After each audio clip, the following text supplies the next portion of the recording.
عمران خان کہتے تھے کہ اپوزیشن میرے خلاف عدم اعتماد کی تحریک لانے کی غلطی کرے اور پھر میں اس کا مقابلہ کروں۔ عمران خان ایک فائٹر ہے، مقابلہ کرنا جانتا ہے، اور وہ کسی سے بلیک میل بھی ہونا تصور نہیں کرتا۔ اتحادیوں سے اس نے حمایت مانگنے سے انکار کیا، کیونکہ یہ اتحادیوں کی اپنی اخلاقی ذمہ داری تھی کہ اگر وہ اتحادی بن کے 4 سال وزارتوں کے مزے لوٹتے رہے، اپنی اولادوں کو بھی اس میں انہوں نے عیاشیاں کروائیں، تو پھر اب عمران خان کے ساتھ اچھے برے دنوں میں ساتھ کھڑے رہیں، لیکن یہ نہیں ہوا۔ لہذا اس گندے اور بدبودار نظام کے لیے عمران خان کو مزید سٹرگل کرنی ہوگی۔ آج اتحادی جو ہیں وہ یہ فیصلہ کہتے ہیں کہ ہم فیصلہ نہیں کر سکے، نہ تو ہم اپوزیشن کے ساتھ ہیں، حکومت کے بھی ساتھ ہیں، حکومت چھوڑی نہیں، لیکن حقیقت یہ ہے کہ ان کی حالت اب یہ ہو چکی ہے کہ نہ ادھر کے رہے نہ ادھر کے رہے۔ ان کو اپوزیشن نے ہڈی ڈالی، لیکن اپوزیشن نے اس کے بعد وزارتیں بٹوارے کا کام اپنے ذمے لے لیا۔ چودھری شجاعت اور دوسرے حضرات جو ان کے کہہ رہے ہیں کہ کسی نے کوئی پیسہ نہیں لیا، میرا خیال ہے وہ قوم کے ساتھ جھوٹ بول رہے ہیں۔ عمران خان نے جو ان کو جا کے خبر خیریت بھی پوچھی، چودھری شجاعت کی گھر پہ جا کے تیمارداری کی، لیکن وہاں بھی اس نے اپنے وقار کو نہیں گرنے دیا کہ وہاں جا کے چودھری صاحبان کو وہ منت سواجت کرتا یا ان سے گزارش کرتا کہ آپ ہمارا ساتھ دیں۔ میرا خیال ہے اس نے یہی سمجھا کہ اخلاقی اعتبار سے ان کا فرض ہے کہ یہ ہمارا ساتھ دیں، لیکن اگر مال بکاؤ ہو تو پھر اس کے بارے میں کیا کیا جا سکتا ہے۔ اب صورتحال یہ ہے کہ عوام اس پہ اس خریداری کی وجہ سے سخت ناراض ہیں۔ ہمارے ہر طرف زرداری صاحب کے بارے میں ہمیشہ کی طرح یہ خدشات ہیں کہ انہوں نے خرید و فروخت کا کام کیا اور پیسہ لگایا۔ یہ جو ملک کو سر عام رسوا کیا گیا، اس کے اوپر لازماً ایک تکلیف دہ صورتحال اور عوام کے اندر شدید غم و غصہ ہے۔ پی ڈی ایم نے دھوکہ دینے کی کوشش کی اور کچھ کوشش انہوں نے کی کہ کچھ اپنے ارکان کو پی ٹی آئی میں پلانٹ کیا جائے، لیکن ان کو جگہ نہ ملی کیونکہ خان صاحب نے اس صورتحال سے مکمل طور پہ اپنے آپ کو دور رکھا۔ ایک صاف ستھری سیاست میں سمجھتا ہوں ہماری نوید ہے۔ آئندہ لگتا یہ ہے کہ عمران خان کی جد و جہد اس سیاست کو اب صاف کرنے کی طرف ہوگی، اور ہو سکتا ہے کہ رب العالمین کی طرف سے جو یہ مشکلات سامنے ہیں اور ہمارے مالک کی طرف سے ہی اس میں وہ بہتری آئے قوم کے لیے جس کی اس قوم کو اشد ضرورت ہے۔ آج دن تک ہم مفاد پرستی کی غلیظ قسم کی سیاست جو ہم بھگتتے رہے، اور یہاں تک کہ ہر شخص نے اپنی جیب بھرنے کے لیے سیاست کی، ملک کے کام کے لیے نہیں کی، اور یہی وہ مشکل تھی جہاں آپ کو عمران خان باقی سارے ہجوم میں اکیلا نظر آ رہا تھا۔ آرٹیکل 63A کی اپلیکیشن کی حکومت بات کرتی ہے، لیکن اس کی غالباً تشریح لی جائے گی سپریم کورٹ سے، کیونکہ یہ لوگ اپنی نیت اظہار بالکل بتا چکے ہیں، اپنی پارٹی کو ڈیفیکٹ کر چکے ہیں، سندھ ہاؤس میں جا کے بیٹھ چکے ہیں۔ لہٰذا جنہوں نے اپنے عمل سے یہ ثابت کر دیا کہ وہ پارٹی کے خلاف بغاوت کر چکے ہیں، میرا خیال ہے کہ آرٹیکل 63A کے ساتھ ان کو ہمیشہ کے لیے سیاست سے باہر کیا جا سکتا ہے، اور سیاست سے جتنا گند باہر ہو جائے وہ اتنا ہی بہتر ہوگا۔ اس وقت پورے ملک میں ایک بے چینی کی کیفیت ہے۔ منحرف ارکان جو ہیں ان کے خلاف شدید غم و غصہ پایا جاتا ہے، ان کے گھروں کے باہر مظاہرے کیے جا رہے ہیں، اور ان مظاہروں کے نتیجے میں تلخی بھی پیدا ہو رہی ہے، لیکن لگتا یہی ہے کہ عوام ان لوگوں کا جینا محال کریں گے۔ اور یہ بھی مجھے توقع ہے کہ اگر یہ نااہل نہ بھی ہوئے تو آئندہ کے لیے اسمبلی کا منہ دیکھنا ان کے لیے بحال ہوگا، بہت مشکل ہوگا کہ عوام ان کو الیکٹ کر کے دوبارہ اپنی نمائندگی کے لیے اندر بھیجیں۔ آپ نے دیکھا، آپ نے ویڈیو کلپ اگر دیکھی ہے کہ نور عالم خان کے ساتھ ایک مقامی ہوٹل میں عوام نے کیسا سلوک کیا، اس شخص کو آڑے ہاتھوں لیا اور اس کو خوب جیب بھر کے ذلیل کیا، اور ابھی وہ اسلام آباد میں ہے، اپنی کانسٹیچوئنسی میں وہ واپس نہیں گیا، جب واپس جائے گا تو اندازہ ہوگا۔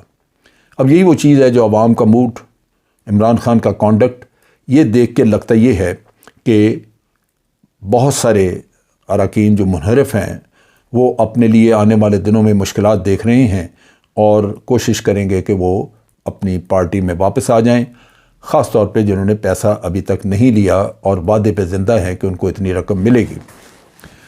دوسری طرف یہ ہے کہ ہم یہ دیکھتے ہیں کہ اگر یہ ناکام ہو گئی موو تو بالکل عمران خان پہلے کی نسبت بہت مضبوط اٹھیں گے، ناکام ہو جاتی ہے تب مضبوط اٹھیں گے، اور اگر یہ نو کانفیڈنس کامیاب ہو جاتی ہے تب بھی عمران خان پہلے کی نسبت بہت مضبوط نکلیں گے۔ کیوں؟ کہ پھر وہ عوام کو ساتھ رابطہ کر کے اس غلاظت کی صفائی کی طرف بھرپور قدم اٹھائیں گے۔ اس وقت جو پی ڈی ایم کے اندر کے حالات ہیں وہ عوام کے جب سامنے آئیں گے تو آپ دیکھیں گے کہ عوام کے اندر مزید غم و غصہ بڑھے گا، بٹوارے کی کیفیت ہے۔ شہباز شریف وزیر اعظم کے امیدوار ہیں، مریم اور نواز شریف ان کو وزیر اعظم بننے نہیں دینا چاہتے، عبوری وقت کے لیے شاہد خاقان عباسی ان کے بڑے چہیتے ہیں کہ ان کو بنا دیا جائے۔ یہ سب اپنی ذاتی جائیداد کی طرح بٹوارے ہیں، اور پھر یہ ہے کہ اگر آئندہ کہیں الیکشن میں کوئی بات بن جائے تو پھر مریم کو پرائم منسٹر بنوا دیا جائے۔ دوسری طرف یہ ہے کہ مولانا فضل الرحمان وہ اپنے لیے صدارت مانگتے ہیں، اس بٹوارے میں وہ ایک شیر کا حصہ مانگ رہے ہیں کہ جو ہاتھی یا شیر کو ملنا چاہیے وہ ان کو ملنا چاہیے، کیونکہ اس ساری منافقت کی دوڑ میں وہی چیمپئن تھے، لیڈ انہوں نے کیا۔ ان حالات میں صدر پاکستان آپ تصور بھی نہیں کر سکتے کہ مولانا بیٹھے اوپر اس مسند پہ بیٹھے ہمیں نظر آئے، لیکن کیا کیا جائے، اس ملک میں اگر کبھی زرداری صاحب اس مسند پہ بیٹھ سکتے ہیں تو مولانا بھی بیٹھ سکتے ہیں۔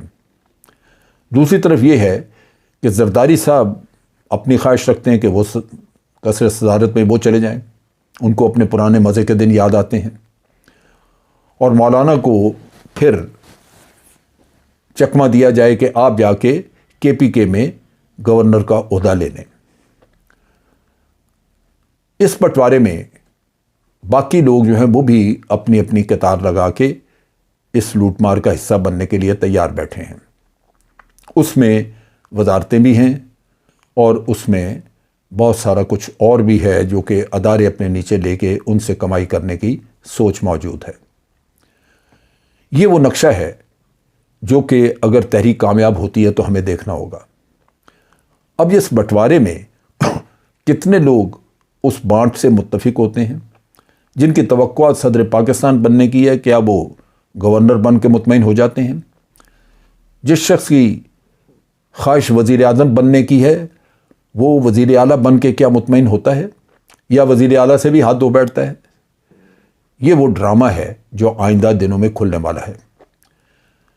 کچھ بھی ہو، پاکستان کے لیے یہ کوئی اچھا شگون نہیں ہے، یہ شرمندگی کا باعث ہے، لیکن اس شرمندگی کا باعث اور اس شرمندگی کو پاکستان کے منہ پہ ملنے والے وہ یہی ہمارے سیاستدان ہیں۔